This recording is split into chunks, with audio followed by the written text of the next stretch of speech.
Esperemos unos minutitos que se conecten el resto de compañeros para que sigas, Guido, por favor.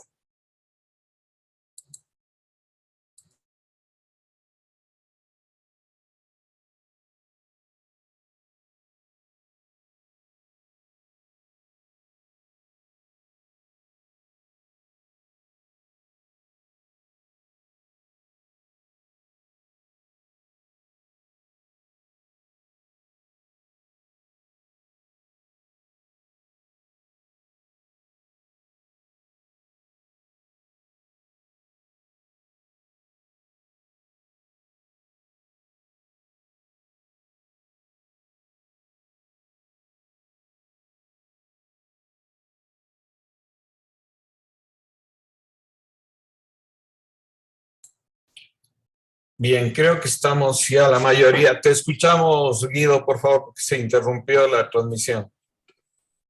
Bien, simplemente, Carlos, quería argumentar de que la cultura, como tú acababas de decir, también involucra otros aspectos, que no solo es quedarnos en el teatro, no solo quedarnos en este caso, en la emisión de mensajes a través de redes sociales o medios de comunicación comunes, sino que la cultura tiene que buscar otro tipo de oportunidades, otro tipo de herramientas que en este caso, pues, salgan de lo común, ¿no? Como tú acababas de decir, la representación de una obra de plástica, de Goya, creo que dijiste. Es importante, pues, que puede intervenir el teatro, puede intervenir la música y pueden intervenir el resto de elementos y herramientas de cultura que permiten difundirla y llegar a ese objetivo, que es la de fortalecer las identidades y el conocimiento propio de lo que hacen y distribuyen, en este caso, los seres humanos a través del mundo, ¿no? Sí, gracias, Guido. Sí, yo creo que la mayoría de personas que trabajamos alrededor del arte y la cultura, siempre hay muchas cosas por hacer. O sea, yo pienso que el arte, la cultura, si bien en nuestro país es vista como la última rueda del coche, pero justamente eso nos da mayores oportunidades de ir creando proyectos, y no solo proyectos en el ámbito nacional, sino pensar proyectos hacia afuera, ¿no? Que se pueden hacer aquí en el país, pero que cuenten con apoyo de ONGs, instituciones de afuera que apoyen estos proyectos. Entonces, yo creo que más bien es una oportunidad aquí en Ecuador desarrollar estas líneas de acción, ¿no? Bien, ¿alguna otra pregunta, algún otro comentario? Si no, seguimos. He preparado también otro video sobre gestión cultural. Vamos a ver una parte de este video, ¿no? Para que veamos también otro punto de vista sobre lo mismo, la creación de proyectos.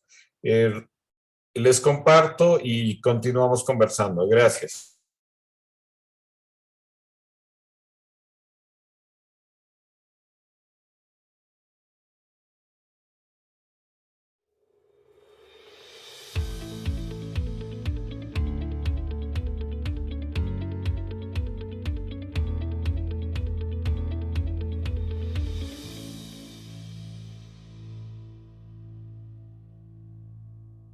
Cordial saludo. En esta videoclase abordaremos qué es un proyecto, cuáles son las fases de realización, los elementos que componen el proyecto y algunas metodologías para llevarlo a cabo.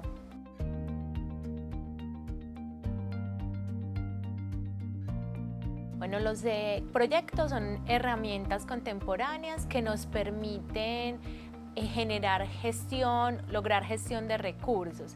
Generalmente los proyectos deben ir articulados con líneas estratégicas que están formulados en los proyectos culturales o en las instituciones culturales. Entonces, si yo tengo una línea estratégica de formación, pues la idea sería para fortalecer y considerando las necesidades que tenga el contexto, pues elaborar un proyecto que me permita fortalecer esa línea de trabajo. Entonces, es necesario tener algunos referentes conceptuales para que la elaboración de este proyecto, esta herramienta de gestión, pues se haga de una manera más clara, más coherente y relacionada con los elementos externos del contexto, las necesidades, las potencialidades, pero al mismo tiempo con los elementos internos que exige esa formulación de proyecto. Entonces vamos a empezar preguntándonos qué es la gestión del proyecto. Decimos que es una disciplina que busca planear, organizar, asegurar y coordinar todos los recursos en distintas perspectivas, recursos humanos, financieros, de conocimiento, de relacionamiento, para poder cumplir los objetivos y las metas trazadas, pero también el diseño de los productos que nos comprometimos a realizar en el proyecto.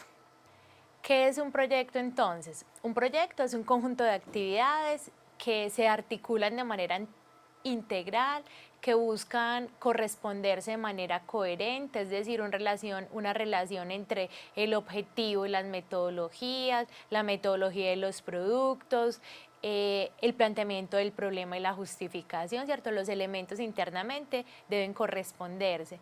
¿Qué pretende alcanzar unos objetivos? Uno general y algunos específicos con el propósito de obtener unos resultados y unos productos.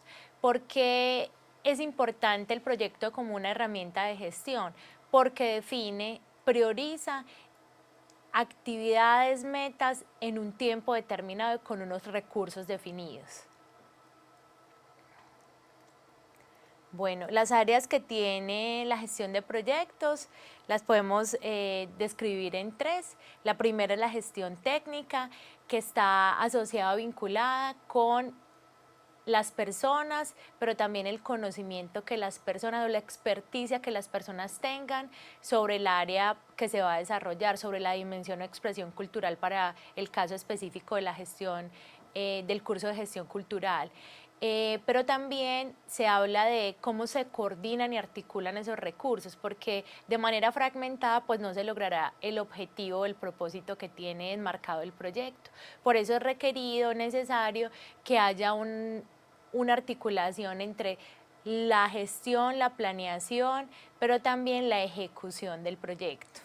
Tenemos otra área que es el área operativa, que estaba vinculado mucho más con la ejecución del proyecto, cómo se llevan a cabo esas estrategias que se propusieron en el proyecto. Esto exige, por supuesto, tener un plan de ejecución, un plan de realización, de desarrollo, y generalmente pues tiene un líder que está haciendo seguimiento y articulación de esas estrategias que se están proponiendo. Bueno, la gestión financiera está asociada con la planeación, pero también con la disposición y el reconocimiento y el control que hago de los recursos que requiero para realizar ese proyecto, ¿cierto? Una recomendación es que lo primero es saber qué tengo para saber qué debo gestionar o qué debo conseguir. Bueno, y en esta gestión financiera hay otros asuntos que son importantes, como el seguimiento que se haga al presupuesto, la presentación de informes financieros, porque constantemente las empresas, organismos multilaterales, internacionales, la entidad pública está pidiendo unos informes que garanticen que efectivamente los recursos que están ofreciendo para la realización del proyecto pues se estén ejecutando de la manera más adecuada y transparente posible. También hay inventarios, informes para auditorías y otro tipo de informes pues requeridos para mostrar que efectivamente esa ejecución se hace acorde a los principios de transparencia y acorde a lo que se propuso y se definió en el proyecto que se propone. La planeación del proyecto.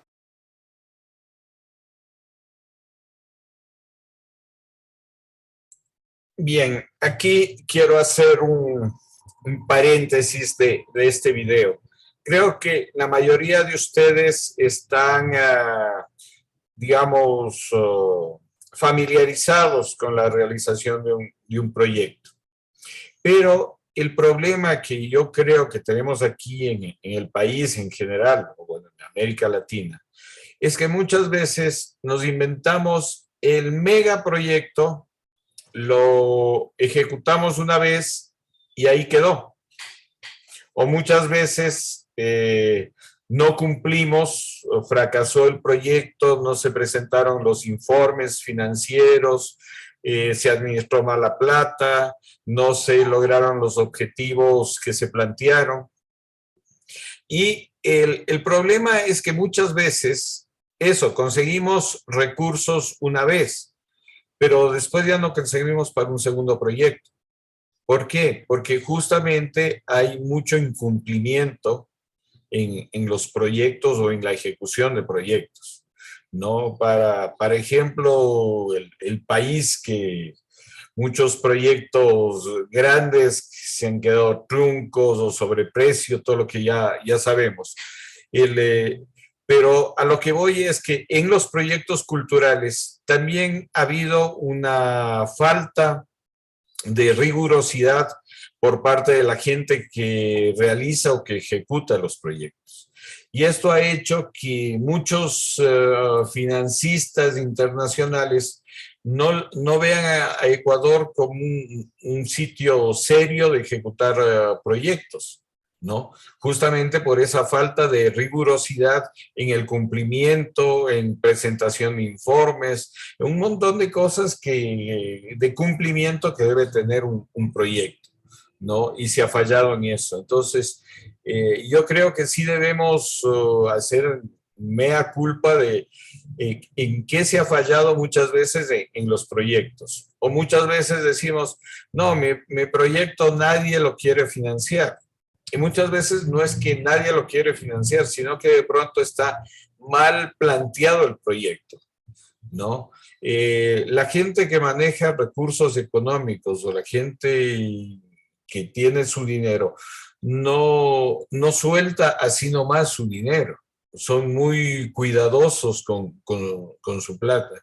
Las personas que de pronto han tenido la oportunidad de trabajar con la comunidad judía saben que, pucha, ellos para soltar $1 son durísimos, ¿no? Y entonces ahí uno tiene que ser muy riguroso para poder ofrecer un proyecto y que ellos vean la factibilidad del proyecto y los resultados, ¿no? Y que ellos ganen también al invertir en estos proyectos. Entonces, sí es importante tomar todas estas consideraciones cuando nosotros realizamos un proyecto. Bien, hasta aquí alguna pregunta, algún comentario que deseen hacer. ¿No? Entonces, seguimos, por favor.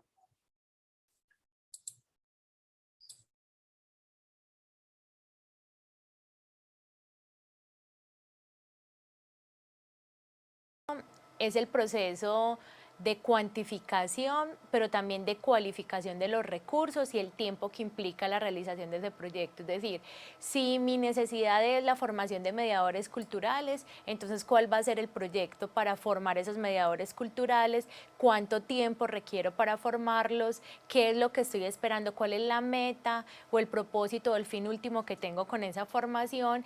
¿Y qué recursos requiero pues, para que esa formación se pueda dar de una manera de alta calidad, coherente y acorde pues a las necesidades que tiene el contexto? Decíamos entonces que esta planeación permite proyectar como el paso a paso o la ruta que va a seguir el proyecto y que normalmente está a cargo de un gestor, un coordinador o un director de proyecto. La planeación es, digamos que, una acción, una práctica que es transversal a la formulación del proyecto, pero también a la ejecución. En esa medida es que existe la posibilidad, o en la medida en que haya mayor planeación del proyecto, pues se cumplirá con los objetivos, pero también con el tiempo que se trazó para llevarlo a cabo. Hay unas etapas en la formulación de proyectos, que uno es la definición del problema, y esa definición del problema está asociada al diagnóstico, es decir, cuáles son las necesidades que observo en el territorio, en las prácticas culturales, en las expresiones y dimensiones de la cultura, cómo puedo describir y sintetizar esos problemas que identifico, Luego, después de identificar esa problemática o esas problemáticas o esas potencialidades o esas acciones que son necesarias para fortalecer esas dimensiones de la cultura, ¿cuál tema considero que es más relevante, cuál priorizo? Y a partir de eso entonces empieza una formulación. La formulación está dada con esa descripción que yo hago de esa situación problemática, pero también esos objetivos, esas metas y esas estrategias que yo me voy a proponer para mejorar esa situación que yo identifiqué. Luego, después vendrá un espacio para la gestión y también para la ejecución de esas ideas o ese proyecto que formulé. Y como una actividad transversal, entonces estará el seguimiento del monitoreo, que es una manera de verificar si cotidianamente estoy cumpliendo con los propósitos que me tracé, pero también estoy alcanzando, si estoy o no alcanzando las metas que identifiqué y que proyecté para que el proyecto saliera de manera exitosa. Hay algunas metodologías que se pueden utilizar para la formulación de proyectos. Hay una que aparece en la década de los 70, que es el marco lógico. El marco lógico permite que haya un reconocimiento de los objetivos, se prioricen esos objetivos, luego se definan unas metas, unos indicadores, unos mecanismos de verificación, si se quieren. Pero el marco lógico es solo una de las metodologías. Es generalmente usado por el Departamento Nacional de Planeación, pero cada agencia de cooperación internacional, cada fundación de la empresa privada o cualquier ente gubernamental puede proponer otra metodología para estructurar y formular el proyecto. Bueno, decimos entonces que el marco lógico es una herramienta que permite la organización de los temas de un proyecto, por eso hablaba yo de la priorización que se hace de los objetivos, ya que permite relacionar en forma sistemática y lógica los objetivos, pero también las metas, los productos y los resultados. ¿Qué es lo que yo estoy esperando solucionar con este objetivo, con este diagnóstico que yo hago inicialmente? Y busca hacer como una proyección. Bueno, si yo priorizo la formación, entonces, ¿qué es el alcance o la proyección que me puede generar esa necesidad que quiero resolver con la formación de mediadores, por decir algo? Pero también me permite el reconocimiento de verdaderos problemas, la identificación de esos verdaderos problemas, porque a veces en la formulación de proyectos lo que hacemos es mirar las estrategias y no las causas que están generando ese problema. Entonces una metodología como el marco lógico nos lleva a preguntarnos por las causas y las posibles soluciones para poder formular un proyecto acorde o coherente a esas necesidades que tiene, en este curso, por ejemplo, el contexto cultural de un territorio, de un pueblo, de un municipio. La planeación de proyecto, entonces, o más bien los elementos que son requeridos para realizar el proyecto. Decíamos que esto puede modificarse, pero que en estructura general un proyecto lleva un título. La idea es que describa de una manera concisa y coherente cuál es el tema que se está abordando en el desarrollo del proyecto. Luego que haya una presentación corta, donde se diga quiénes están formulando el proyecto. Luego una introducción que sintetice qué es el proyecto, cómo se va a realizar, qué grupo poblacional quiere intervenir o quiere incluir como participante de la propuesta. Luego tendríamos una justificación. La justificación responde a la pregunta ¿por qué es viable? ¿Por qué es relevante? ¿Por qué estoy interesada en trabajar en esa dimensión o expresión cultural y no en otra? ¿Cierto? Eso también puede estar vinculado, asociado un poco con los elementos que están arrojando el diagnóstico cultural que yo puedo realizar. Luego unos antecedentes que está vinculado con los procesos que se han dado antes frente a esa dimensión. Entonces, si yo voy a abordar el tema de la formación, que ha sido el ejemplo que hemos seguido, puedo decir que otros proyectos o que otras estrategias de formación se han dado para ese grupo poblacional, ¿cierto? Porque la idea del proyecto también es que no solamente se convierta en un conjunto de actividades, sino que el proyecto esté articulado con procesos y con acciones de mediano y largo plazo. Así el proyecto tenga una duración definida. La idea es que esto fortalezca los procesos y las prácticas culturales. Bueno, hablamos de un marco teórico, entonces de acuerdo al tema que es central en el proyecto, es importante mirar desde qué perspectiva teórica lo abordamos, cuáles son los autores que sustentan ese proyecto. Por ejemplo, si estamos hablando de la cultura, desde qué perspectiva estamos abordando la cultura. Bueno, luego una metodología que está vinculando las estrategias, las acciones, pero también los grandes componentes que tiene el proyecto. El diagnóstico es cuál es la situación actual, cómo está esa situación, qué dificultades, qué potencialidades presenta. Los objetivos responden a la pregunta ¿para qué? ¿Para qué estoy realizando este proyecto? ¿Para formar? ¿Cuál es la proyección que tengo con ese proyecto?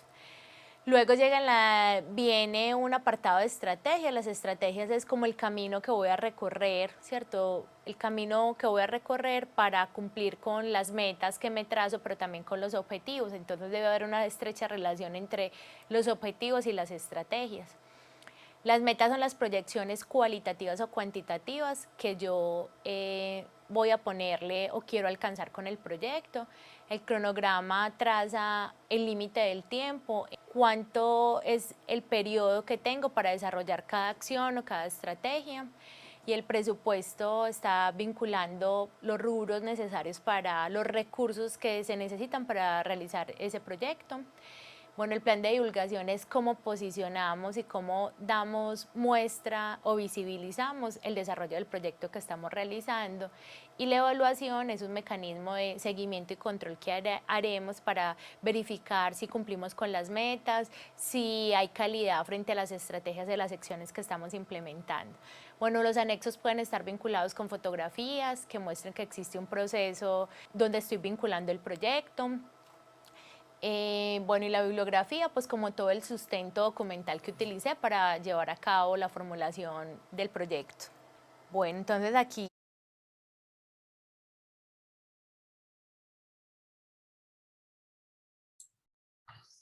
Bien, hasta ahí les quería presentar esta parte que un poco son, digamos, la estructura básica de cualquier tipo de proyecto, ¿no? Que nosotros queremos emprender.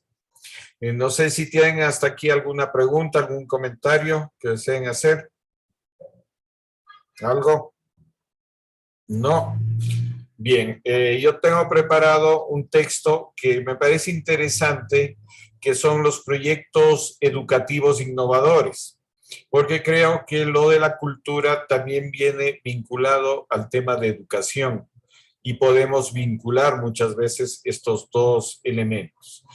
Antes de eso, quisiera pedirles que por favor prendan sus cámaras para hacer el registro, por favor. Si pueden prender sus cámaras para hacer el registro de esta sesión. Ya, Jefferson, por favor, si puede prender su cámara. ¿Quién más nos falta?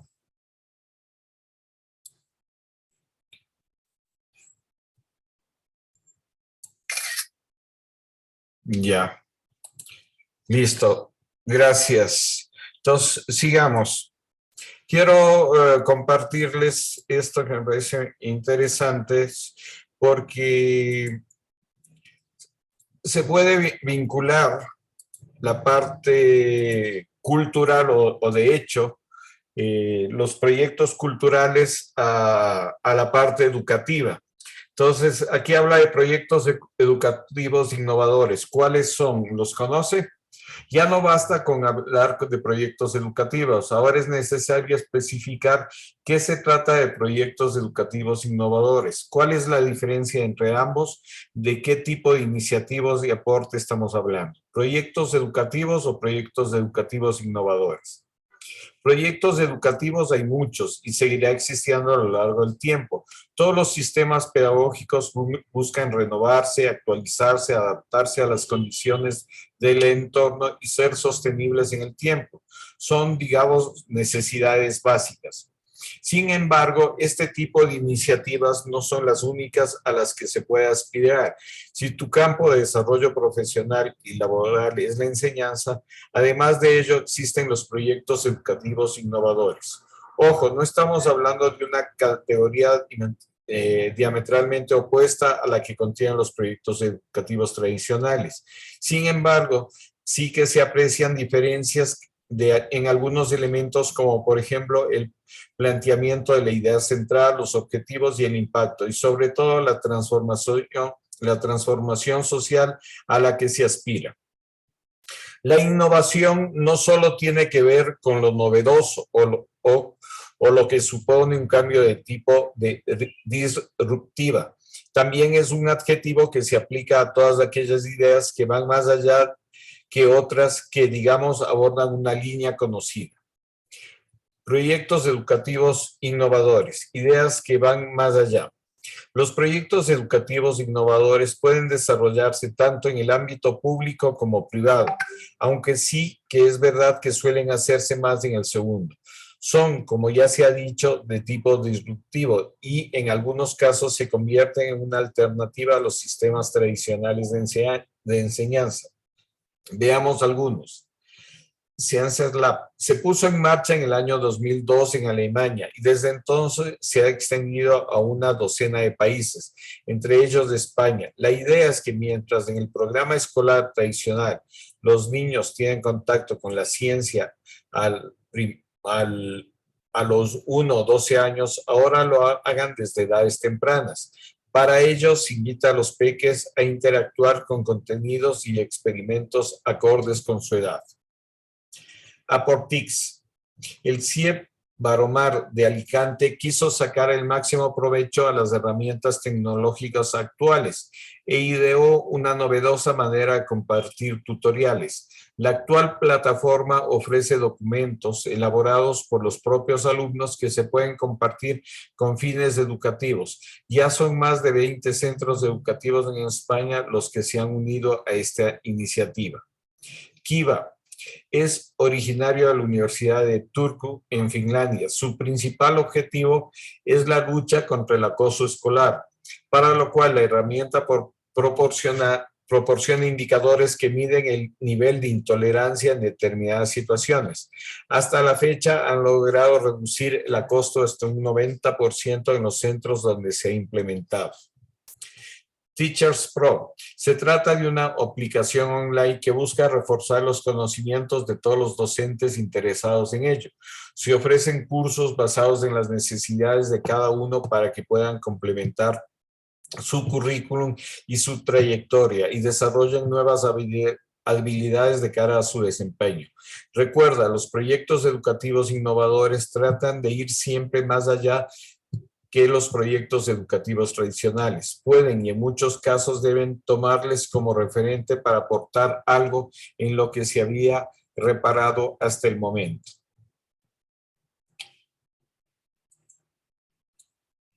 Bien, hasta ahí esto que les había preparado, porque creo que es importante en el ámbito en el que estamos trabajando que los proyectos educativos o los proyectos culturales vayan también a la par de los proyectos educativos. Muchos de ustedes en las iniciativas que se presentó aquí en el taller tienen que ver con la parte no solo cultural, sino con la parte educativa, ¿no? Recuerdo el proyecto de Grace, de Cecilia también, tienen que ver con ese lado educativo. Creo que, por ejemplo, el proyecto de Vladimir, si es que se le aporta más esta área de proyecto educativo, creo que inclusive puede ser más factible. Y así en cada una de las propuestas que ustedes tienen, creo que esta parte educativa que viene unido, claro está, a lo cultural,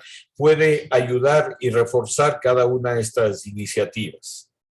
Bien, hasta aquí no sé si tienen alguna pregunta, algún comentario, algún aporte que quieran hacer con respecto a esto. Nada, hoy han venido poco participativos. Lunes. Ana Lucía, por favor, la escuchamos. Carlitos, tengo una inquietud. ¿Me puede dar un ejemplo de un proyecto innovador educativo? ¿Cuál puede ser? Bueno, algo que no hay aquí en el país y que yo mismo estaba buscando para mis hijos es vincular más la educación tradicional con la educación artística.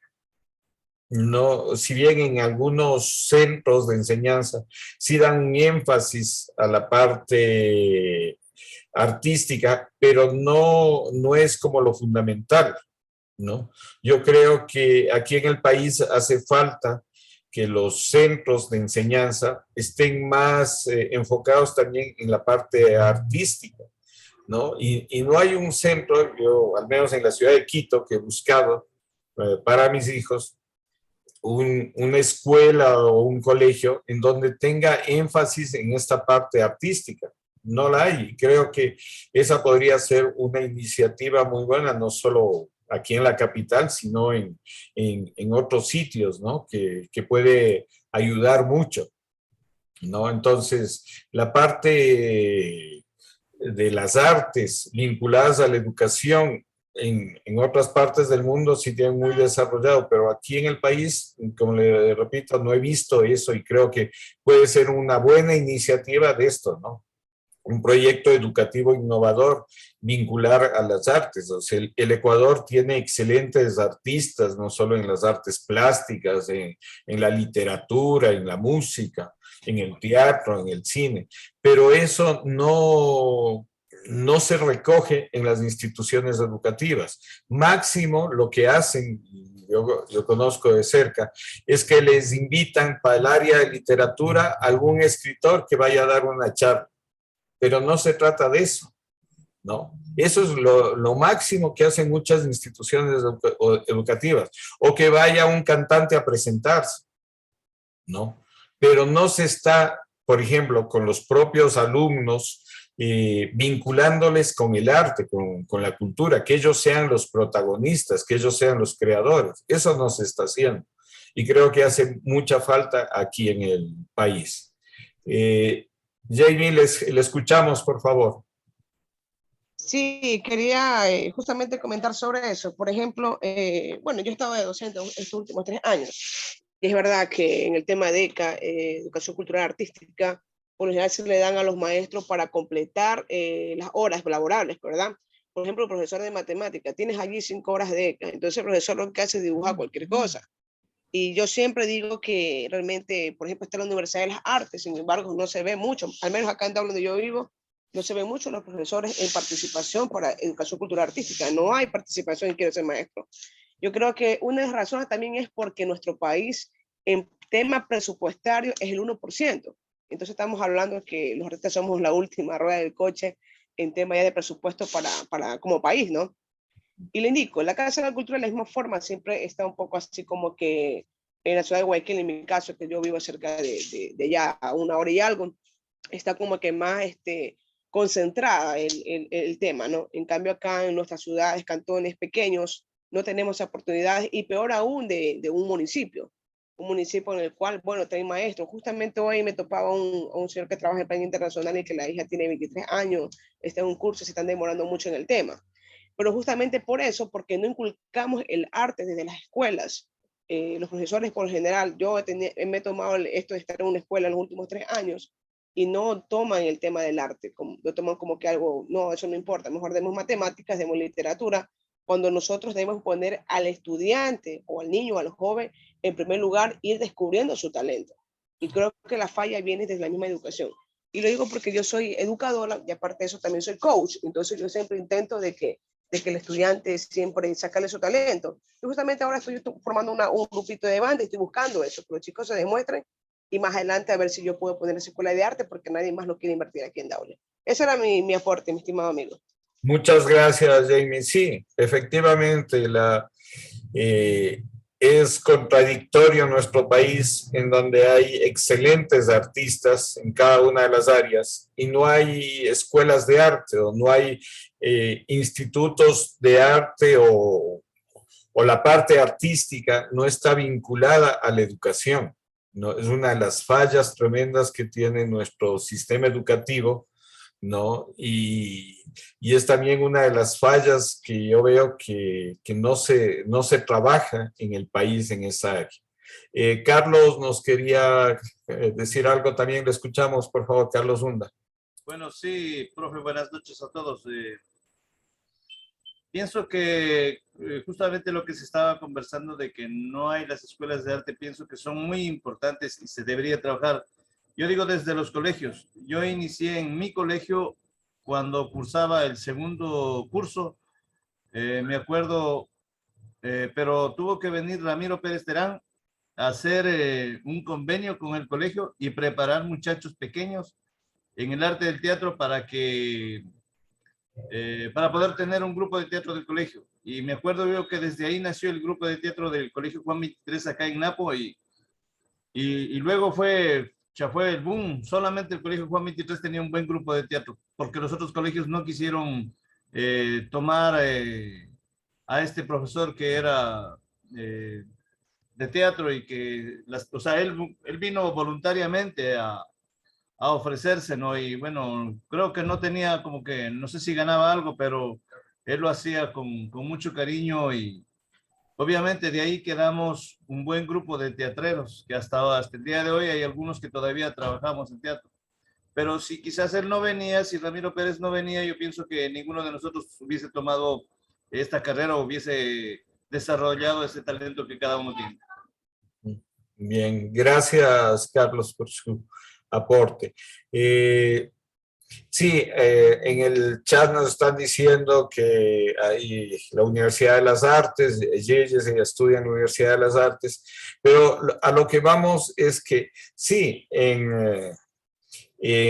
hay la Universidad de las Artes, hay la Facultad de Artes, o sea, sí hay, en la San Francisco también hay las artes liberales, o sea, ese no es el problema. El problema es que no se da educación artística desde pequeños. Yo me acuerdo una frase de García Márquez que es lapidaria, que dice: tuve que suspender mi preparación para entrar a la escuela. Y es cierto, porque en la escuela te cortan muchas cosas, muchas limitaciones. Por ejemplo, yo tengo una niña de 5 años que tiene una imaginación que cada rato se está inventando una historia y otro, y justamente por eso he estado buscando ponerle un sitio, porque yo sé que si le pongo en la escolaridad normal, la van a frustrar, le van a coartar toda esa creatividad, toda esa imaginación que ella tiene a los 5 años. Y lamentablemente esto ocurre con mucha gente en nuestro país. Yo cuando estudié en la escuela de cine en San Antonio de los Baños, en Cuba, y recibí las primeras clases de música, para mí fue descubrir todo un mundo. ¿Por qué? Porque yo había recibido música en la escuela, en el colegio, y lo único que era cantar los himnos. Eso era educación musical en la escuela, en el colegio. En cambio, cuando fui a Cuba y con un excelente profesor, enseñó desde las notas, desde cómo leer una partitura, cómo se va armando una composición musical. O sea, te descubren todo un mundo, pero te descubren todo un mundo cuando ya eres adulto. Y eso pasa cuando vas a estudiar, sí, en las universidades y todo eso, pero de niño estás perdiendo un montón de cosas, ¿no? Que de pronto de adulto lo podrías potencializar mucho más, ¿no? Entonces yo creo que sí hace falta eso en nuestro país en el tema educativo. Se va a cortar ya mismo, les pido por favor que se vuelvan a conectar enseguida. Gigi, le doy la palabra cuando nos volvamos a conectar porque ya mismo se corta la clase. Entonces, por favor, les pido que se vuelvan a conectar.